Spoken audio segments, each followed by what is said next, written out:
Students, ఈరోజు India మ్యాప్లో 10th class India మ్యాప్లో 37th క్వశ్చన్గా వచ్చే ఇండియా మ్యాప్ని ఒకసారి మనం ఓవరాల్గా చూద్దాం.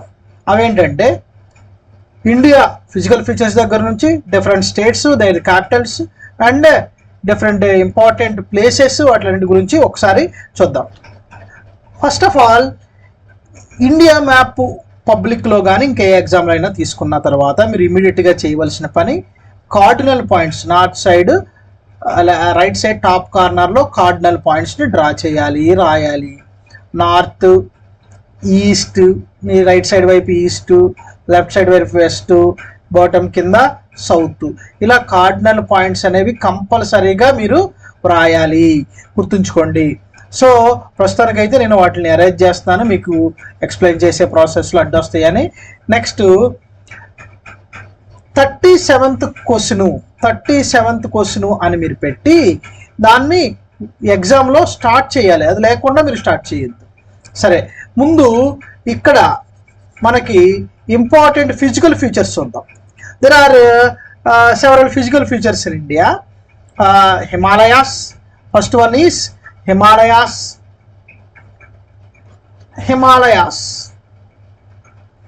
Next one, plains, plateaus, desert, islands, okay, rivers. So ఇలాంటివన్నీ ఇప్పుడు మనం ఒక్కసారి ఫైండ్ అవుట్ చేద్దాం, ఎందుకంటే ఇండియా మ్యాప్లో కంపల్సరీగా ఇవి అడుగుతున్నారు. ఓకే, ఈ ఫిజికల్ ఫీచర్స్ నుంచి పాయింట్ లేకుండా మనల్ని అడగట్లేదు. ఒకసారి ఇవన్నీ ఫైండ్ అవుట్ చేద్దాం. First of all, Himalayas. So Himalayas ఏంటి ఒకసారి చూద్దాం. హిమాలయాస్ ఇండియాకి నార్త్ వెస్ట్ సైడ్ నుంచి, ఇక్కడ నుంచి స్టార్ట్ అవుతాయి. ఇలాగా ఇక్కడ నుంచి స్ట్రెచెస్ టువర్డ్స్ ఈస్ట్ ఇక్కడ అరుణాచల్ ప్రదేశ్ వరకు ఈ ఏరియాలో హిమాలయాస్ ఉంటాయి. ఇవన్నీ హిమాలయాస్. ఓకే, హిమాలయాస్. సో ఇవన్నీ హిమాలయాస్ కదా. నెక్స్ట్ ఇంపార్టెంట్ మౌంటైన్ రేంజెస్ చూద్దాం. ఇక్కడ అరావళి మౌంటైన్స్, ఇదిగో ఇండియాలో ఈ వెస్ట్ సైడ్ వైపు ఉంటాయి. ఇవి Aravalli mountains. Remind you, mountains ఎప్పుడు డ్రా చేసేటప్పుడు ఒక పెద్ద మౌంటైన్, చిన్న మౌంటైన్, పెద్ద మౌంటైన్, మీడియం, చిన్నది, పెద్దది, ఇలా డ్రా చేస్తే చూస్తాక అందంగా ఉంటాయి Aravalli. Next one, western side ఉన్నవి, ఈ కోస్టల్ ఏరియాలో ఉన్నవి, ఇవి వెస్టర్న్ ఘాట్స్. వీటిల్నే సహ్యాద్రి అంటారు, సహ్యాద్రి మౌంటైన్స్. ఓకే, ఇవన్నీ Western Ghats, Sahyadri mountains. So ఇవి Western Ghats, Aravalli ranges, Himalayas. ఇటువైపున తూర్పు వైపున ఈస్ట్ వైపున ఈ ఏరియాలో ఉన్నవి Eastern Ghats. Remind children, these Eastern Ghats are not continuous chain of ranges like western ghats. Western ghats are continuous chain of ranges, but eastern ghats are not continuous chain of ranges, series of ranges. ఒక్కొక్క ఏరియాలో ఒక్కొక్క place పిలుస్తారు వీటిని. ఇక్కడ ఆంధ్రప్రదేశ్లో కొన్ని చోట్ల నీలగిరి, కొన్ని చోట్ల ఇవి ఏమని పిలుస్తారంటే పాపికొండలు, వెలికొండలు, పాలకొండలు, శేషాచల కొండలు. ఓకే, ఇలాగ పిలుస్తారు వీటిని. These are all Eastern Ghats. వీటిని ఏంటి? ఈస్టర్న్ ఘాట్స్. రిమైండ్ చిల్డ్రన్, ఈ వెస్టర్న్ ఘాట్స్, ఇవి ఈస్టర్న్ ఘాట్స్, ఈ రెండు కలిసే ప్లేసు. ఈ ఏరియాని నీలగిరి హిల్స్ అంటారు, Nilgiri hills. Okay, these are all the mountain ranges. First Himalayas, Aravalli ranges, western Ghats, eastern Ghats and Nilgiri ranges. So physical ఫీచర్స్లో మనం మౌంటైన్స్ గురించి, హిమాలయస్ గురించి తెలుసుకున్నాం. నెక్స్ట్ ప్లెయిన్స్, చాలా important plains. One of the important plain in northern India is Indo Gangetic plain. ఇదిగో ఈ ఏరియాలో ఉంటుంది Indo Gangetic plain. This is Indo Gangetic plain. ఇక్కడ since Ganga river is flowing this way, here so many tributaries and Ganga river is formed a big wide plain here in this region. This place, this entire region is called as a Gangetic plain. Gangetic plain. గుర్తుంచుకోండి, ఇది Gangetic plain. Since Ganga river is flowing this region, this plain is named after the Ganga. So the plain name is known as a Gangetic plain. This is known as a Gangetic plain. Next, another plain, children. West coastal plain, small plain, narrow plain. This is west coastal plain, and this is east coastal plain. East coastal plain. This east coastal plain is not like west coastal plain. It is somehow wider plain than west coastal plain. So this is east coastal plain. East coastal plain. Children, ఇక్కడ మనం తెలుసుకోవాల్సింది ఏంటంటే, ఈ coastal name, coastal areas ఉన్నాయి కదా ఇండియాకి, ఈ coastal ఏరియాస్కి different names ఉన్నాయి. ఆ నేమ్స్ కూడా అడిగే ఛాన్స్ ఎక్కువగా ఉంది. ఆ నేమ్స్ ఏంటో ఇప్పుడు చూద్దాం. Children, this is Gujarat. ఇదంతా గుజరాత్ కదా, గుజరాత్ కోస్ట్. దీన్ని గుజరాత్ కోస్ట్ అని పిలుస్తారు. Biggest coastal line in India is having Gujarat coast. Next one, this is Maharashtra. Maharashtra కదా, Maharashtra coastal name is Konkan coast. Konkan coast, దీన్ని కొంకణ్ కోస్ట్ అంటారు. సిన్స్ కొంకణి లాంగ్వేజ్ ఈ spoken in this region, here this place is known as a Konkan coast. Konkan coast. Next one, Karnataka coast. Karnataka coast ఇది అనమాట. దీన్ని Canara coast అంటారు. Canara, this coast is known as a Canara coast. Next one, Keralam. Remind you, Kerala name is replaced with Keralam. So this coastal name, Kerala coastal name is Malabar. Malabar coast. This is Malabar coast. Gujarat coastal name is Gujarat. Maharashtra coastal name is Konkan coast. Karnataka coastal name is Canara coast. Keralam coastal name is Malabar coast. And here this is Tamil Nadu. Tamil Nadu coastal name is named as a Coromandel coast. Coromandel coast. This is Coromandel coast. Tamil Nadu coast name is Coromandel coast. Next one is Andhra Pradesh coast. Andhra Pradesh coast is known as a Sarkar coast. Sarkar coast. Next one, here this is Orissa. Orissa coastal name is Utkal. Utkal coast. And here the West Bengal. West Bengal coast is named as a Wanga. Wanga coast. So these are the different coastal names in different parts of the coastal areas in India. ఇవన్నీ చాలా చాలా important. ఒకసారి వెనక్కి rewind చేసుకుని వినండి, లేకపోతే చూడండి. Okay children, ఇప్పటి వరకు మనము మౌంటైన్ రేంజెస్ చూసాము అండ్ ప్లెయిన్స్ చూసాము. ప్లెయిన్స్లో ఈ ఏరియాలో కోస్టల్ నేమ్స్ కూడా చూసాము. ఫిజికల్ ఫీచర్స్లో మౌంటైన్స్, ప్లెయిన్స్ అయిపోయింది. Next important one, plateaus. Very very important plateau, Malwa plateau. ఇదిగో ఈ ఏరియాలో ఉంటుంది. ఇది Malwa plateau. Malwa plateau. This is Malwa plateau. This is Chota Nagpur plateau. ఏంటది? Chota Nagpur plateau.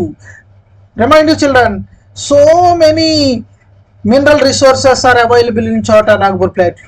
Above all, here some important industries also located. For example, iron and steel industries here located in this part of the area.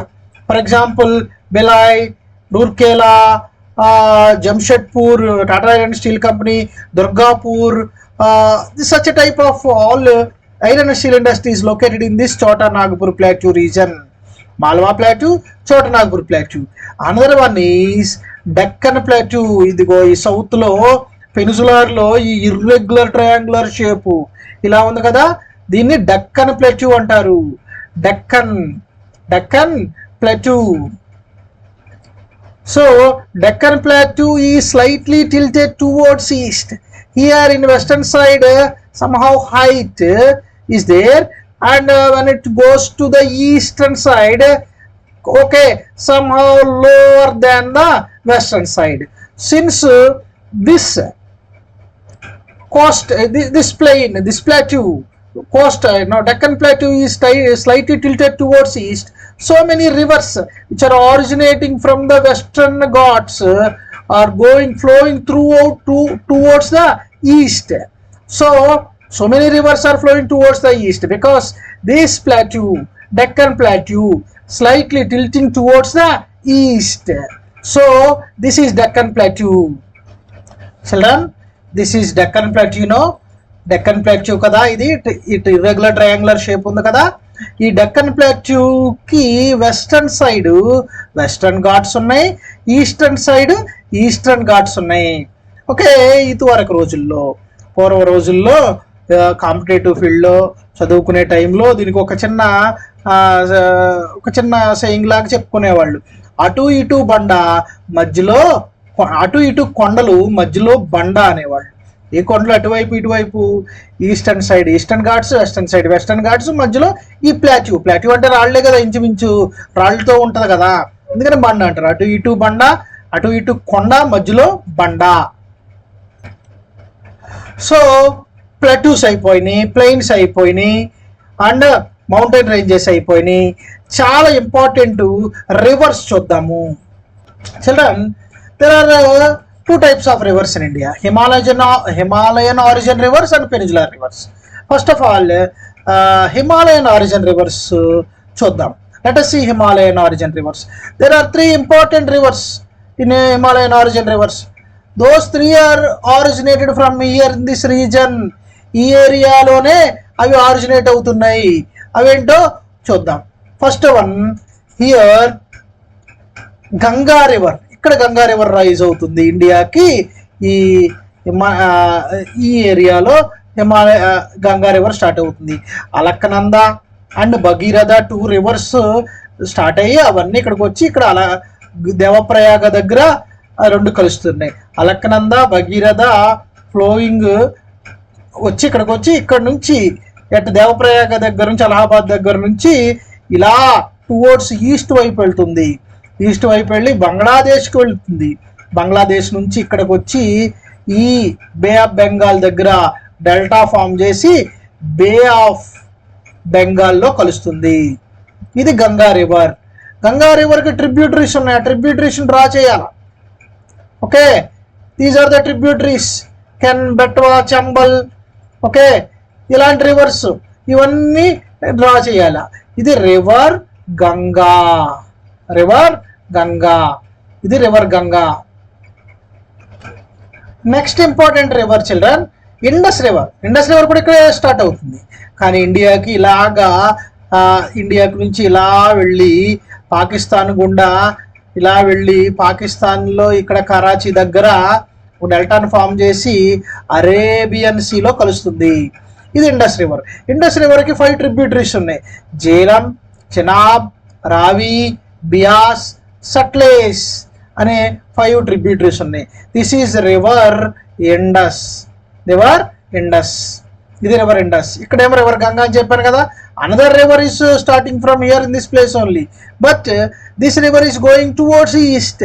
అది river Brahmaputra. River Brahmaputra ఇలాగా flow అయ్యి ఇక్కడ అరుణాచల్ ప్రదేశ్లో entrance అయ్యి అటు నుంచి అస్సాం గుండా through the Assam and they enter into Bangladesh and it joined with the Ganga, and here in this place it is formed delta and it is going to merge with Bay of Bengal. This is known as a river Brahmaputra. River Brahmaputra, ఇది river Brahmaputra. So Indus river, Brahmaputra river and Ganga river. Ganga రివర్కి tributaries river Ganga. So these are all Himalayan rivers. దీంట్లో ఒకటి అడిగే chance ఉంది. Indus river కానీ, Brahmaputra river కానీ, Ganga river కానీ. Children, another important river system in India is peninsular reverse. అంటే పెనిన్సులర్ అంటే 3 sides ఆఫ్ వాటర్ కదా. 3 sides ఆఫ్ వాటర్ ఉంటే ఆ ల్యాండ్ ని పెనిన్సులర్ అంటారు. పెనిన్సులర్ రివర్స్ లో east flowing reverse, west flowing reverse. First of all east flowing reverse చూద్దాం. ఇక్కడ మహానది, ఈ ఏరియాలో మహానది ఉంటుంది. ఈ మహానది ఒరిస్సాలో ఇక్కడ డెల్టాను ఫామ్ చేసి మహానది బే ఆఫ్ బెంగాల్లో కలుస్తుంది. ఇది river Mahanadi. Next one Ganga river, Godavari river Nasik Trayambakam నుంచి ఇలా స్టార్ట్ అయ్యి ఇలాగా మన తెలంగాణలో ఎంట్రన్స్ అయ్యి నుంచి ఆంధ్రప్రదేశ్లో వచ్చి ఇక్కడ డెల్టా ఫామ్ చేస్తుంది. ఓకేనా, ఇది రివర్ గోదావరి. రివర్ గోదావరి ఇది ఒక రివరు. యాజ్ యూజువల్ గా రివర్స్ కి మనం ట్రిబ్యూటరీస్ డ్రా చేయాలి. River Godavari. Next Krishna river. ఇదిగోండి కృష్ణా రివర్ ఇలా వచ్చి ఇక్కడ డెల్టాను ఫామ్ చేసింది. రివర్ కృష్ణ. ఇదేంటిది? River Krishna. Okay, Mahanadi and Godavari, Krishna. Next river children, ఇదిగోండి Penna river. This is river Penna. ఇక్కడ రివర్ పెన్నా. ఇది ఇక్కడ నోస్ లాగా ఉంది కదా, ఈ ఏరియాలో ఇక్కడ నుంచి ఫామ్ అయ్యి ఇక్కడ వచ్చేది river Kaveri. Next river children, west flowing rivers. River Narmada and river Tapati. ఇదిగో ఇక్కడ స్టార్ట్ అవుతుంది. ఈ ఏరియాలో రివర్ పైన రివర్ నర్మదా, రివర్ తాపతి. ఇది river Tapati. River Narmada, river Tapati. ఇక్కడ ఒక రివర్ ఉంటుంది, ఇది river Sabarmati. So these are all important Indian rivers. దీంట్లో ఒకటి అడిగే ఛాన్స్ ఉంది, గుర్తుంచుకోండి. Next another physical feature desert children. ఇదిగోండి డిజర్ట్. ఈ రాజస్థాన్ అండ్ పాకిస్తాన్ ఈ ఏరియాలో ఒక డిజర్ట్ ఉంటుంది. దాన్నే థార్ డిజర్ట్ అంటారు. Thar desert great Indian desert here in Rajasthan. ఇది ఒకటి ఇంపార్టెంట్. Next islands. ఇదిగోండి అండమాన్ నికోబార్ ఐలాండ్స్. మన రైట్ సైడ్ మ్యాప్ లో మన రైట్ సైడ్ ఉన్నది అండమాన్ అండ్ నికోబార్ ఐలాండ్స్. ఇది బే ఆఫ్ బెంగాల్లో ఉంటుంది. బే ఆఫ్ బెంగాల్. మన లెఫ్ట్ సైడ్ వైపు ఉన్నది ఐలాండ్స్ అరేబియన్ సీలో ఉన్న ఐలాండ్స్ లక్షద్వీప్. ఇదేమో అరేబియన్ ఐలాండ్స్, ఇదేమో అండమాన్ నికోబార్ అండ్ ఇది లక్షద్వీప్. సో చిల్డ్రన్, ఇప్పటి వరకు ఫిజికల్ ఫీచర్స్ గురించి చెప్పుకున్నాం. ఇప్పుడు ఇండియాలో important states and their capitals అవి అడుగుతున్నారు, అవి చూద్దాం. First of all India capital is Delhi. ఢిల్లీని గుర్తుపెట్టడానికి చాలా మంది ఇక్కడ పెడతారు, కొంతమంది ఇక్కడ పెడతారు, కొంతమంది ఇక్కడ పెడతారు, అలా పెడతారు. ఇది రాంగ్. ఒక చిన్న టిప్ చెప్తాను, అది ఎలాగో చూద్దాం. ఓకే చిల్డ్రన్, ఒకసారి చూడండి. ఇది ఇండియాకి హెడ్ అని ఫీల్ అవ్వండి. తను అనుకుందాం, తప్పేం లేదు, తప్పుగా ఏం ఫీల్ అవ్వద్దు. సో ఇక్కడ ఈ ఏరియా నుంచి మనసులో ఒక లైన్ ఊహించుకోండి. ఇదిగోండి లైన్ స్ట్రైట్ గా ఊహించుకోండి. ఇది కిందకి టిప్పుగా వస్తుంది. ఇక్కడ ఒక స్టెప్ ఉంది కదా, ఈ స్టెప్ లో ఇచ్చి కార్నర్ నుంచి లైన్ గా ఒక లైన్ ఊహించుకోండి. ఈ రెండు ఎక్కడైతే ఇంటర్సెక్ట్ అవుద్దో అది ఢిల్లీ. యాక్యురేట్ గా ఢిల్లీ. నెక్స్ట్ ముంబైకి ఎలా గుర్తుంచుకోవాలి? ఇదిగోండి ఇండియా మ్యాప్ కదా, ఇది ఇండియా మ్యాప్ లో ఇది గుజరాత్ కదా. గుజరాత్ లో ఈ షేప్ బోట్ షేప్ ఉంటుంది. బోట్ కదా, బోట్ కింద ఈ టిప్ ఉంది కదా, ఈ టిప్ కొంచెం ఇక్కడ లైను మనకి స్ట్రైట్ గా ఉంటుంది, కొంచెం డిఫరెంట్ గా ఇలా ఉంటుంది అనమాట, కొంచెం ఇర్రెగ్యులర్ గా ఉంటుంది. ఈ ఏరియాని ముంబై అనొచ్చు. ఏంటది? ముంబై. మరి చెన్నై, ఇక్కడ ఈ పెనిన్సులార్ ఇండియాలో ఇక్కడ ఈ ఏరియాలో కొంచెం హైట్గా ఉంటుంది. ఇక్కడ ఈ ఏరియా ఇది చెన్నై. ఇదేంటిది చెన్నై. గుర్తుంచుకోండి, చెన్నైకి ఇలా హారిజెంటల్గా ఒక లైన్గా ఊహించుకుంటే, ఈ టిప్ నుంచి ఒక లైన్గా ఊహించుకుంటే, ఈ రెండు ఎక్కడ వస్తుందో అక్కడ బెంగళూరు. ఓకే, చెన్నై, బెంగళూరు, ముంబై, ఇక్కడ ఢిల్లీ. హియర్ ఇక్కడ ఇర్రెగ్యులర్ లైన్ ఉంది కదా ఈ ఏరియాలో, ఇక్కడ లోపల కోల్కతా. ఏంటది? కోల్కతా, చెన్నై, బెంగళూరు, ముంబై, ఢిల్లీ. ఇవి చాలా చాలా ఇంపార్టెంట్. వీటితో పాటు కొన్ని ఇంపార్టెంట్ సిటీస్ ఉన్నాయి. ఫర్ ఎగ్జాంపుల్ ఇది బెంగళూరు కదా, ఇలాగే మధ్యలోకి వెళ్ళిపోతే ఇండియా మధ్యలో ఇక్కడ భోపాల్. ఓకే, ఇది ఢిల్లీ అని చెప్పాను కదా, ఢిల్లీ. ఓకే, కొన్ని స్టేట్స్ కూడా అడుగుతారు, స్టేట్ అవుట్లైన్స్ ఇవ్వమంటున్నారు. ఫర్ ఎగ్జాంపుల్ ఇది రాజస్థాన్ పైన ఉన్నది పంజాబ్ అడుగుతున్నారు. ఓకే, పంజాబ్. లడక్ ఇది ఒకటి అడుగుతున్నారు, లడక్ అడిగే ఛాన్స్ ఉంది. ఇక్కడ హిమాచల్ ప్రదేశ్, ఇది హిమాచల్ ప్రదేశ్, లడక్ కింద హిమాచల్ ప్రదేశ్, దాని కింద ఉత్తరాఖండ్. ఇదంతా ఉత్తరప్రదేశ్, యూపీ. ఈ పక్కన ఉన్నది బీహార్ కింద ఉన్నది జార్ఖండ్. ఓకే, ఇది జార్ఖండ్. ఇక్కడ ఛత్తీస్గఢ్, ఇదేంటిది? ఛత్తీస్గఢ్. ఓకే, ఇది Andhra Pradesh. This is Andhra Pradesh capital ఎక్కువగా అడిగే ఛాన్స్ ఉంది. డబ్ల్యూ అనుకోండి, ఈవి మధ్యలో ఉన్నది అమరావతి. ఓకే, ఇక్కడ Hyderabad, Secunderabad south central railway head quarter ఉంటుంది, సికింద్రాబాద్. ఓకే, ఇవన్నీ చాలా చాలా ఇంపార్టెంట్. నెక్స్ట్ చాలా క్రూషియల్, ఇదిగో నార్త్ ఈస్టర్న్ స్టేట్స్ని ఫైండ్ అవుట్ చేయడంలో చాలామంది కష్టపడతా ఉంటారు. ఆ నార్త్ ఈస్టర్న్ స్టేట్స్ని నేను గుర్తించడానికి చిన్న టిప్ చెప్తాను, అదేంటో ఒకసారి చూద్దాం. ఇదిగోండి, జనరల్గా డాక్టర్ అవ్వాలంటే ఎంబీబీఎస్ చదవాలి, అంతే కదా. టీచర్ అవ్వాలంటే బిఎడ్ చదవాలి. ఓకే, బీటెక్ ఏమో మన ఇంజనీరింగ్ అవ్వాలంటే. అలాగే ఒక నర్సు అవ్వాలంటే ANM చదవాలి, ఆక్సిలరీ నర్స్ మిడ్ వైఫ్. ఏంటది? ANM, auxiliary nurse midwife. దీనికి ఇంకొక M యాడ్ చేసుకోండి, ANMM గుర్తుంచుకోండి.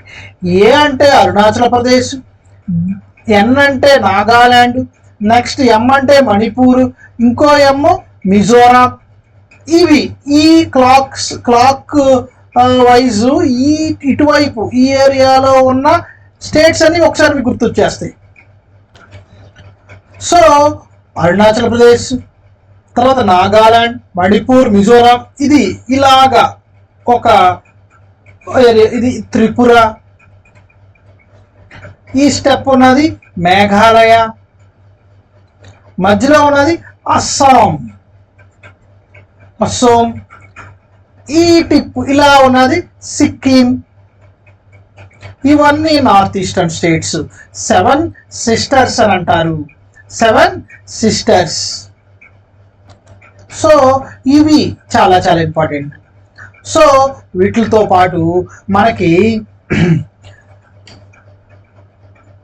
సీపోర్ట్స్, ఎయిర్పోర్ట్స్, ఇవి ఎక్కువ అడిగే ఛాన్స్ ఉంది. ఫర్ ఎగ్జాంపుల్ గుజరాత్లో ఒక చాలా ఇంపార్టెంట్ సీపోర్ట్ ఉంది, కాండ్లా సీపోర్ట్. ఇక్కడ ఉంటుంది కాండ్లా సీపోర్ట్. క్రీక్ ఉంది కదా ఇక్కడ పగిలిపోయినట్టు, ఈ ఏరియాలో ఉన్నది కాండ్లా సీపోర్ట్ ఫైండ్ అవుట్ చేయాలన్నప్పుడు ఒక బోట్ లాగా, ఒక షిప్ లాగా ఇలా వేసి దాన్ని ఫైండ్ అవుట్ చేయాలి. ఇది కాండ్లా సీపోర్ట్. ఇక్కడ ముంబై సీపోర్ట్ ఉంది. Okay, this is Mumbai seaport. Mumbai చాలా చాలా ఇంపార్టెంట్. ముంబై చాలా వాటికి అడుగుతూ ఉంటారు. Mumbai is the capital of Maharashtra. ఇది మహారాష్ట్ర కదా, మహారాష్ట్రలో బ్లాక్ సాయిల్ ఎక్కువగా ఉంటుంది. Black soil is famous for cotton cultivation. ఇక్కడ ఈ మహారాష్ట్ర క్యాపిటల్ ముంబై.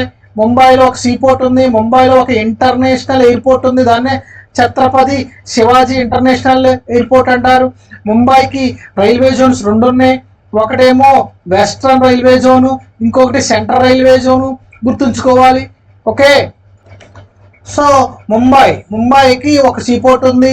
తర్వాత గోవా, గోవా సీపోర్ట్, ఇదిగోండి ఇక్కడ ఇలాగ ఒక షేప్ ఉంది కదా, దానికి ఆపోజిట్గా ఉన్నదే గోవా. గోవా సీపోర్టు, ఇక్కడ మ్యాంగ్లూరు సీపోర్టు. ఈ కింద కేరళంలో ఒక సీపోర్ట్ ఉంది, దాన్ని కొచ్చిన్ సీపోర్ట్ అంటారు. కొచ్చిన్ సీపోర్టు.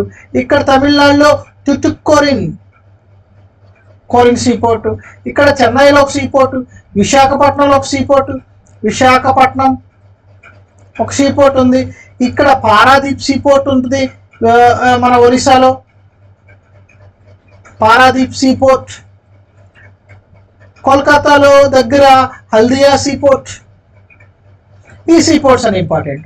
అలాగే ఇందిరాగాంధీ ఇంటర్నేషనల్ ఎయిర్పోర్ట్ ఢిల్లీలో ఉంటుంది. ఇక్కడ ముంబైలో ఛత్రపతి ఇంటర్నేషనల్ ఎయిర్పోర్ట్ ఉంది. అలాగే మన కోల్కతాలో ఒక నేతాజీ సుభాష్ చంద్రబోస్ ఇంటర్నేషనల్ ఎయిర్పోర్ట్ ఉంది. మన ఇక్కడ రాజీవ్ గాంధీ ఇంటర్నేషనల్ ఎయిర్పోర్ట్ హైదరాబాద్లో ఉంటుంది, సికింద్రాబాద్ హైదరాబాద్ ఏరియాలో ఉంటుంది. ఇవన్నీ గుర్తుంచుకోవాలి చిల్డ్రన్. దీంతో పాటు మనల్ని ఎక్కువగా అడిగేది నైబరింగ్ కంట్రీస్ అడుగుతున్నారు. ఫర్ ఎగ్జాంపుల్ ఇక్కడ ఈ పార్ట్లో ఉన్నది నేపాల్, సిక్కిం నుంచి అరుణాచల్ ప్రదేశ్ మధ్యలో ఉన్నది భూటాన్. ఇండియా ఎంటైర్ ఇండియా చుట్టుపక్కలగా కవర్ చేసి ఉన్న కంట్రీ బంగ్లాదేశ్. ఇది బంగ్లాదేశ్. ఇది మయన్మార్, శ్రీలంక, పాకిస్తాన్, ఆఫ్ఘనిస్తాన్, చైనా. ఇవన్నీ చాలా చాలా ఇంపార్టెంట్.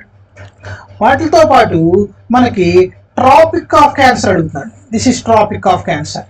23.5 డిగ్రీ, 23.5 డిగ్రీ నార్దర్న్ లాటిట్యూడ్ని ట్రాపిక్ ఆఫ్ క్యాన్సర్ అంటారు. ట్రాపిక్ ఆఫ్ క్యాన్సర్ ఇది అడుగుతున్నారు.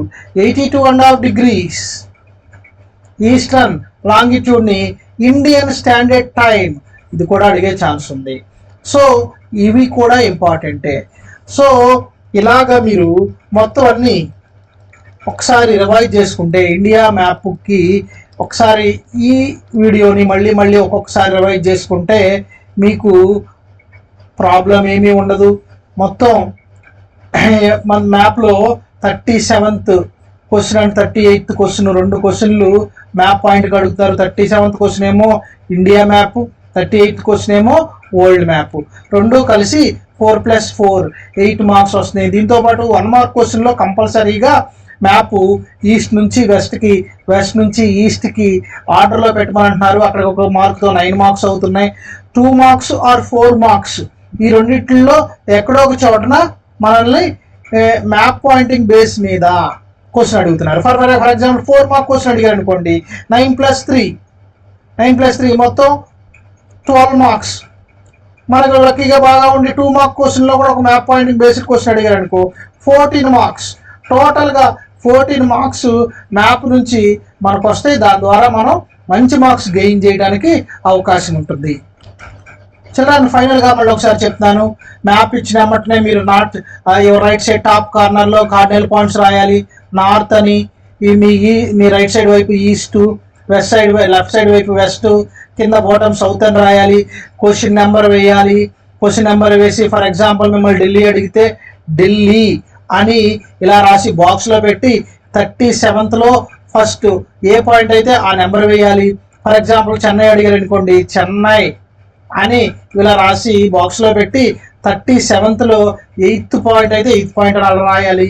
ఇలా రాస్తే ఎగ్జామినర్కి మీ మీద మంచి ఒపీనియన్ వచ్చి మంచి స్టూడెంట్ చక్కగా ఫైండ్ అవుట్ చేస్తున్నారని మీకు మార్క్స్ ఇచ్చి 100కి 100 మార్క్స్ రావడానికి ఇవి మీకు చాలా దోహదం చేసి మీకు చాలా హెల్ప్ఫుల్గా ఉంటాయని చెప్తూ ఆల్ ది బెస్ట్.